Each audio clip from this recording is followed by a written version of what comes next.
नमस्कार दोस्तों, SRH कहानियाँ में आप सभी का स्वागत है। माघ मास महात्म्य भाग 2। मृगशृंग मुनि का भगवान से वरदान प्राप्त करके अपने घर लौटना। वशिष्ठ जी कहते हैं, राजन, मैं माघ मास का प्रभाव बतलाता हूँ। सुनो, इसे भक्तिपूर्वक सुनकर मनुष्य सब पापों से मुक्त हो जाता है।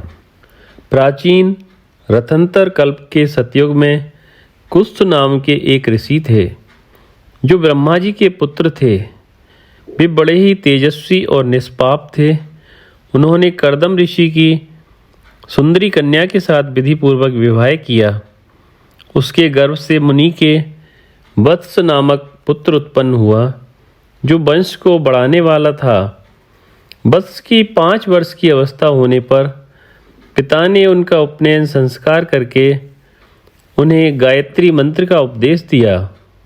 अब भी ब्रह्मचर्य का पालन करते हुए भृगुकुल में निवास करने लगे। प्रतिदिन प्रातःकाल और सायंकाल अग्निहोत्र, तीनों समय स्नान और भिक्षा के अन्न का भोजन करते थे। इंद्रियों को काबू में रखते, काला मृगचर्म धारण करते और सदा स्वाध्याय में संलग्न रहते थे। पैर से लेकर शिखा तक लंबा पलाश का डंडा, जिसमें कोई छेद ना हो, लिए रहते थे। उनके कटी भाग में मूंछ की मेखला शोभा पाती थी। हाथ में सदा कमंडल धारण करते, स्वच्छ कौपीन पहनते, शुद्ध भाव से रहते और स्वच्छ यज्ञोपवीत धारण करते थे। उनका मस्तक समिधाओं की भस्म से सुशोभित था। वे सबके नैनों को प्रिय जान पड़ते थे। प्रतिदिन माता पिता, गुरु आचार्य, अन्य बड़े बूढ़ों, सन्यासियों तथा ब्रह्मवादियों को प्रणाम करते थे। बुद्धिमान वत्स ब्रह्म यज्ञ में तत्पर रहते और सदा शुभ कर्मों का अनुष्ठान किया करते थे।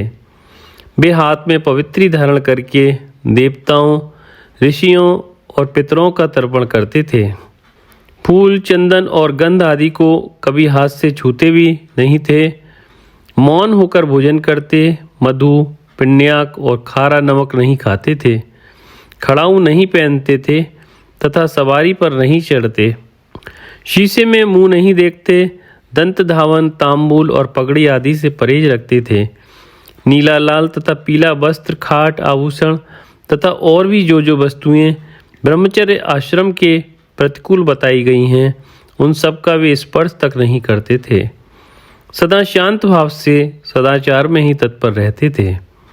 ऐसे आचारवान और विशेषतः ब्रह्मचर्य का पालन करने वाले वत्स मुनि सूर्य के मकर राशि पर रहते माघ मास में भक्तिपूर्वक प्रातः स्नान करते थे। वे उस समय विशेष रूप से शरीर की शुद्धि करते थे। आकाश में जब इने गिने तारे रह जाते थे, उस समय ब्रह्म बेला में तो वे नित्य स्नान करते थे और फिर जब आधे सूर्य निकल आते, उस समय भी माघ का स्नान करते थे। वे मनी मन अपने भाग्य की सराहना करने लगे। अहो, इस पश्चिम वाहिनी कावेरी नदी में स्नान का अवसर मिलना प्राय मनुष्यों के लिए कठिन है, तो भी मैंने मकरार्क में यहाँ स्नान किया। वास्तव में मैं बड़ा भाग्यवान हूँ। समुद्र में मिली हुई जितनी नदियाँ हैं, उन सब का प्रवाह जहाँ पश्चिम या उत्तर की ओर है, उस स्थान का प्रयाग से भी अधिक महत्व बतलाया गया है। मैंने अपने पूर्व पुण्यों के प्रभाव से आज कावेरी का पश्चिमगामी प्रवाह प्राप्त किया है। वास्तव में मैं कृतार्थ हूँ। इस प्रकार सोचते हुए वे प्रसन्न होकर कावेरी के जल में तीनों काल स्नान करते थे। उन्होंने कावेरी के पश्चिमगामी प्रवाह में 3 साल तक माघ मास स्नान किया। उसके पुण्य से उनका अंतःकरण शुद्ध हो गया। वे ममता और कामना से रहित हो गए। तदनंतर माता पिता और गुरु की आज्ञा लेकर वे सर्व पापनाशक कल्याण तीर्थ में आ गए। उस सरोवर में भी 1 मास तक माघ स्नान करके ब्रह्मचारी वत्स मुनि तपस्या करने लगे। राजन, इस प्रकार उन्हें उत्तम तपस्या करते देख भगवान विष्णु प्रसन्न होकर उनके आगे प्रत्यक्ष प्रकट हुए और बोले, महाप्राज्ञ मृगशृंग, मैं तुम पर बहुत प्रसन्न हूँ। यूँ कहकर भगवान पुरुषोत्तम उनके ब्रह्मरंध्र अर्थात मस्तक का स्पर्श किया। तब बस मुनि समाधि से विरत हो जाग उठे और उन्होंने अपने सामने ही भगवान विष्णु को उपस्थित देखा। वे सहस्त्र सूर्यों के समान तेजस्वी कौस्तुभ मणि रूप आभूषण से अत्यंत भासमान दिखाई देते थे। तब मुनि ने बड़े वेग से उठकर भगवान को प्रणाम किया और बड़े भाव से सुंदर स्तुति की। भगवान ऋषिकेश की स्तुति और नमस्कार करके बस मुनि अपने मस्तक पर हाथ जोड़े चुपचाप भगवान के सामने खड़े हो गए। उस समय उनके नेत्रों से आनंद के आंसू बह रहे थे और सारे शरीर में रोमांच हो आया था। तब श्री भगवान ने कहा, मृगशृंग, तुम्हारी इस स्तुति से मुझे बड़ी प्रसन्नता हुई है। माघ मास में इस सरोवर के जल में जो तुमने स्नान और तप किए हैं, इससे मैं बहुत संतुष्ट हूँ। मुने तुम निरंतर कष्ट सहते सहते थक गए हो। दक्षिणाओं सहित यज्ञ, दान, अन्य नियम तथा यमों के पालन से भी मुझे उतना संतोष नहीं होता, इतना माघ के स्नान से होता है। पहले तुम मुझसे वर मांगो, फिर मैं तुम्हें मनोवांछित वस्तु प्रदान करूँगा। मृगशृंग, तुम मेरी प्रसन्नता के लिए मैं जो आज्ञा दूँ उसका पालन करो। इस समय तुम्हारे ब्रह्मचर्य से जिस प्रकार ऋषियों को संतोष हुआ है, उसी प्रकार तुम यज्ञ करके देवताओं को और संतान उत्पन्न करके पितरों को संतुष्ट करो। मेरे संतोष के लिए ये दोनों कार्य तुम्हें सर्वथा करने चाहिए। अगले जन्म में तुम ब्रह्मा जी के पुत्र महाज्ञानी ऋभु नामक जीवन मुक्त ब्राह्मण होगे और निदाक को वेदांत वाक्य जन्य ज्ञान का उपदेश करके पुनः परम धाम को प्राप्त हो जाओगे। मृगशृंग बोले, देवदेव संपूर्ण देवताओं द्वारा वंदित जगन्नाथ, आप यहाँ सदा निवास करें और सबको सब प्रकार के भोग प्रदान करते रहें। आप सदा सब जीवों को सब तरह की संपत्ति प्रदान करें। भगवान, यदि मैं आपका कृपा पात्र हूँ तो यही एक बार जिसे निवेदन कर चुका हूँ देने की कृपा करें। कमल नयन चरणों में पड़े हुए भक्तों का दुख दूर करने वाले अच्युत, आप मुझ पर प्रसन्न होइए। शरणागत वत्सल, मैं आपकी शरण में आया हूँ। भगवान विष्णु बोले, मृगशृंग एवं अस्तु, मैं सदा यहाँ निवास करूँगा।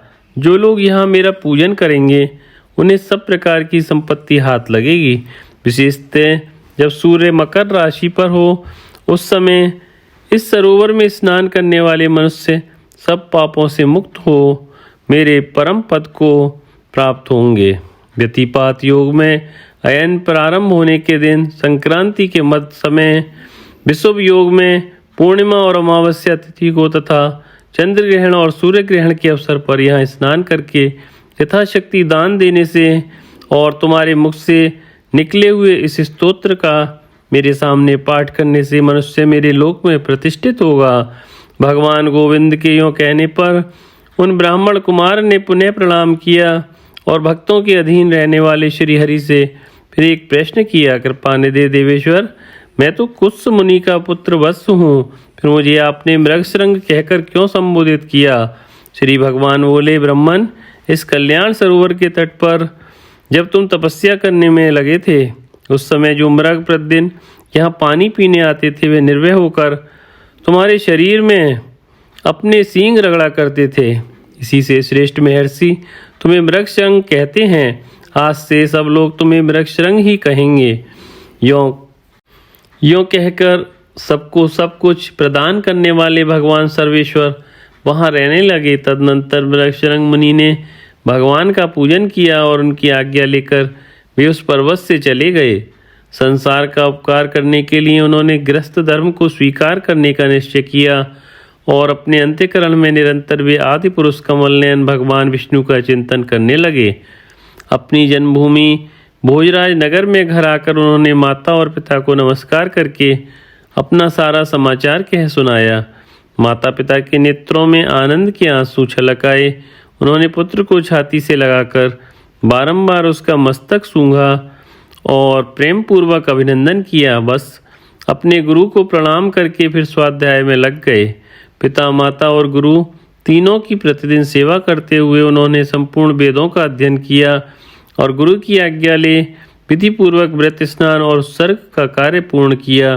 तत्पश्चात महामना मृगशृंग अपने पिता से इस प्रकार बोले, तात, पुत्र की उत्पत्ति के लिए पिता और माता को जो क्लेश सहने पड़ते हैं उनका बदला 100 वर्षों में भी नहीं चुकाया जा सकता।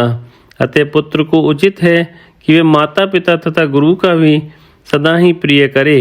इन तीनों के अत्यंत संतुष्ट होने पर सब तपस्या पूर्ण हो जाती है। इन तीनों की सेवा को ही सबसे बड़ा तप कहा गया है। इनकी आज्ञा का उल्लंघन करके जो कुछ भी किया जाता है वह कभी सिद्ध नहीं होता।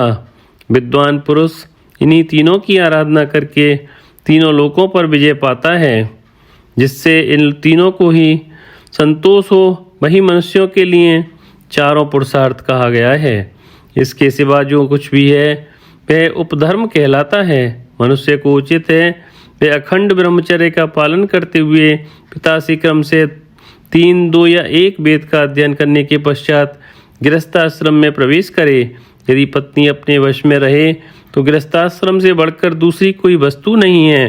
पति और पत्नी की अनुकूलता धर्म, अर्थ और काम की सिद्धि का प्रधान कारण है। यदि स्त्री अनुकूल हो तो स्वर्ग से क्या लेना है, घर ही स्वर्ग हो जाता है। और यदि पत्नी विपरीत स्वभाव की मिल गई तो नरक में जाने की क्या आवश्यकता है, यही नरक का दृश्य उपस्थित हो जाता है। सुख के लिए गृहस्थाश्रम स्वीकार किया जाता है किंतु वह सुख पत्नी के अधीन है। यदि पत्नी विनयशील हो तो धर्म, अर्थ का और काम की प्राप्ति निश्चित है। जो गृह कार्य में चतुर, संतानवती, पतिव्रता, प्रिय वचन बोलने वाली और पति के अधीन रहने वाली है, ऐसी उपयुक्त गुणों से युक्त नारी स्त्री के रूप में साक्षात लक्ष्मी है। इसलिए अपने समान वर्ण की उत्तम लक्षणों वाली भार्या से विवाह करना चाहिए जो पिता के गोत्र अथवा माता के सपिंड वर्ग में उत्पन्न न हुई हो। वह स्त्री विवाह करने योग्य होती है तथा उसी से द्विजों के धर्म की वृद्धि होती है। जिसको कोई रोग ना हो, जिसके भाई हो जो अवस्था और कद में अपने से कुछ छोटी हो, जिसका मुख्य सौम्य हो तथा जो मधुर भाषण करने वाली हो, ऐसी भार्या के साथ द्विज को विवाह करना चाहिए। जिसका नाम पर्वत, नक्षत्र, वृक्ष, नदी, सर्प, पक्षी तथा नौकरों के नाम पर न रखा गया हो, जिसके नाम में कोमलता हो, ऐसी कन्या से बुद्धिमान पुरुष को विवाह करना चाहिए। इस प्रकार उत्तम लक्षणों की परीक्षा करके ही किसी कन्या के साथ विवाह करना उचित है। उत्तम लक्षण और अच्छे आचरण वाली कन्या पति की आयु बढ़ाती है। अतः पिताजी ऐसी भार्या कहाँ मिलेगी? कुछ ने कहा, परम बुद्धिमान मृगशृंग, इसके लिए कोई विचार न करो। तुम्हारे जैसे सदाचारी पुरुष के लिए कुछ भी दुर्लभ नहीं है। जो सदाचारहीन, आलसी, माघ स्नान न करने वाले, अतिथि पूजा से दूर रहने वाले, एकादशी को उपवास न करने वाले, महादेव जी की भक्ति से शून्य हैं, माता पिता में भक्ति न रखने वाले, गुरु को संतोष न देने वाले, गौओं की सेवा से विमुख, ब्राह्मणों का हित न चाहने वाले, यज्ञ होम और श्राद्ध न करने वाले, दूसरों को न देकर अकेले खाने वाले, दान धर्म और शील से रहित तथा अग्निहोत्र न करके भोजन करने वाले हैं। ऐसे लोगों के लिए ही वैसी स्त्रियां दुर्लभ हैं। बेटा प्रातःकाल स्नान करने पर माघ का महीना विद्या, निर्मल कीर्ति, आरोग्य, आयु, यक्ष, धन, समस्त पापों से मुक्ति तथा इंद्रलोक प्रदान करता है। बेटा, माघ मास सौभाग्य, सदाचार, संतान वृद्धि, सत्संग, सत्य, उदार भाव, ख्याति, शूरता और बल सब कुछ देता है। कहाँ तक गिनाऊं, वह क्या क्या नहीं देता। पुण्यात्मन कमल के समान नेत्रों वाले भगवान विष्णु माघ स्नान करने से तुम पर बहुत प्रसन्न हैं। वशिष्ठ जी कहते हैं, राजन, पिता की सत्य वचन सुनकर मृगशृंग मुनि मन ही मन बहुत प्रसन्न हुए। उन्होंने पिता के चरणों में मस्तक झुकाकर पुनः प्रणाम किया और दिन रात वे अपने हृदय में श्री हरि का ही चिंतन करने लगे।